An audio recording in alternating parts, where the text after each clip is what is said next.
What's happening, folks? Back with another reaction, back with some more video game music. And we're going to listen to a couple tracks, one in this video, one in the next video, from the original console installment of the Ninja Gaiden franchise. Ninja Gaiden for the NES, 1988, which was developed at the same time, maybe even in tandem with the 1988 arcade game Ninja Gaiden, though they are technically different games. So I think maybe they had already intended to have a Ninja Gaiden on a home console when they were making the arcade game, but as I said, I think there are some differences. In any case, this game is legendary. It is very difficult. I have beaten it, though not back when I was a kid. I beat it more recently on the NES Mini, but it is just incredibly fast-paced, pulse-pounding, precision jumps, hordes and swarms of enemies, extremely difficult bosses. But it is one of those games that when you get it right, when you get through a difficult sequence with perfect jumping and slashing every enemy right on cue, it's incredibly fun and enjoyable, though there are sections that can be more difficult, and if you die a number of times in a row, it can be very vexing.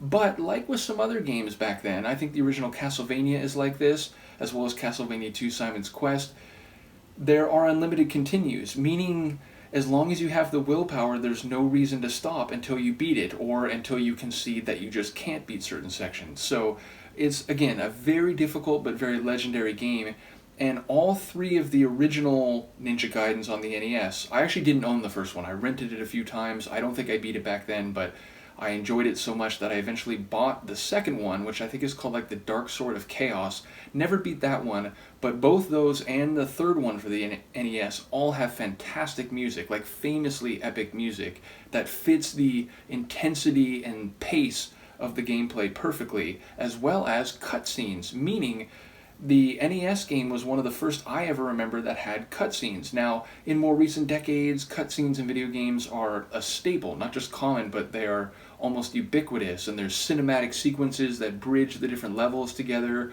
or give you background like a prologue, and explain who the characters are more. But at the time, and especially in an action game, it was sort of unheard of. So the fact that there were these cinematic cutscenes that almost have this film noir quality between the levels was crazy, and it like really got me into the game when I was a kid. So it's just a fantastic game, fantastic soundtrack, and if I can finish my audio reactions on time tonight, I'm going to take a crack at the first Ninja Gaiden in a gaming playthrough. So hopefully that'll be up in the same batch. If not, it'll be up certainly within a couple days.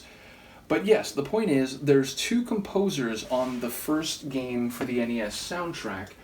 They are Keiji Yamagishi Keiji and Nitta Ryuichi, and I don't know which of them worked on individual tracks. Maybe they both worked on all the tracks, so I'm just going to list them both for this and the next tune I'm going to listen to in this same batch. But the first one we're going to hear is called Premonition, and it has a very dramatic quality. It does sound like someone who realizes their destiny and resolves themselves to set out and take care of what has to be done, which more or less fits with the character whose name I think is Ryu, and who is setting out on this quest to rescue someone who needs to be rescued. Again, I won't spoil too much if those of you who watch this decide to watch my gaming playthrough, but yeah, let's give it a listen. It's a track called Premonition. It's from the original NES version of Ninja Gaiden in 1988, and the two composers are Yamagishi Keiji and Nitta Ryuichi.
layering.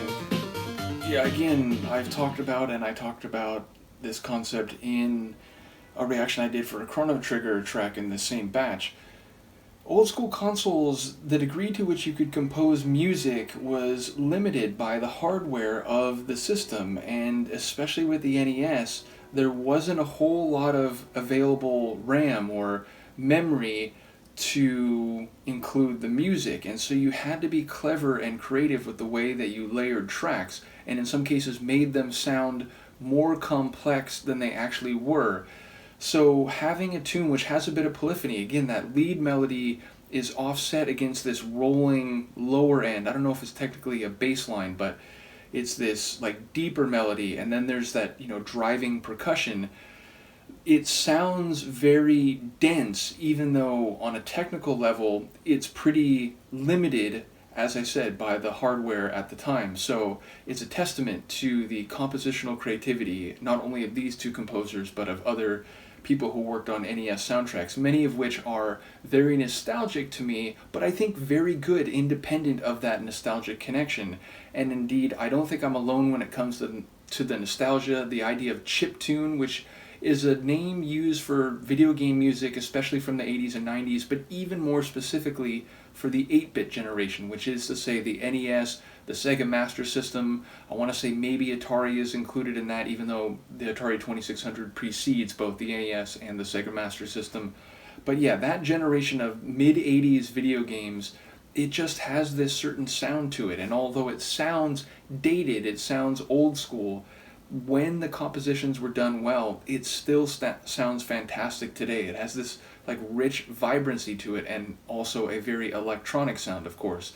So yeah, I think this track perfectly hits on the idea of premonition. It sounds like someone at the beginning of a serious journey that they know they may not come back from, but which is noble and or necessary, and thus they're resolving themselves to that endeavor. So I think it fits the concept of the title perfectly. People will hear it in my playthrough once I go through this, and I have one more tune from this soundtrack that I'm going to react to in the same batch, so I will see you then. Peace.